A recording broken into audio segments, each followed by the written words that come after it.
জয় শ্রীকৃষ্ণ, রাধে রাধে, জয় শ্রী শ্যাম। আজকের দিনে দেখে নেব কেরিয়ার, লাভ লাইফ, হেলথ এর বিষয়ে পাস্ট, প্রেজেন্ট ও ফিউচার। যার সাথে যতটুকু রেজোনেট হবে ততটুকুই নেবেন, বাকিটা অন্যদের জন্য ছেড়ে দেবেন। শেষে শিব শক্তি গাইডেন্স কি আছে সেটা শেষে থাকছে। এটা দেখে নেব কেরিয়ারে past, present, future, overall energy কি আছে। এরপরে দেখে নেব লাভ লাইফে past, present, future and overall outcome কি আছে। হেলথে দেখে নেব past, present, future, overall outcome কি আছে।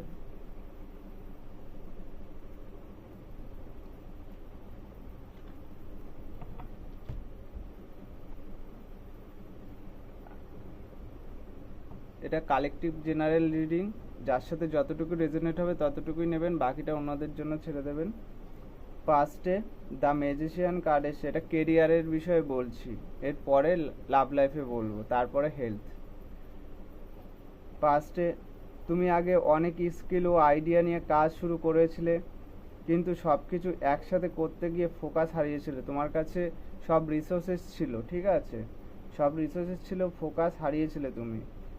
এখন বুঝতে পারছো তোমার ভিতরে আসল ক্ষমতা আগেই ছিল। এটা পাস্টের এনার্জি। প্রেজেন্টে তুমি এখন ডেডিকেশনের সাথে কাজ করে চলেছো। এখন তোমার সময় হচ্ছে স্কিল বিল্ড করা। তুমি নিজের স্কিলটাকে বিল্ড করছো, ধীরে ধীরে যা শিখেছিলে সেটাই ফিউচারে ইনকাম ও স্টেবিলিটি তৈরি করছে।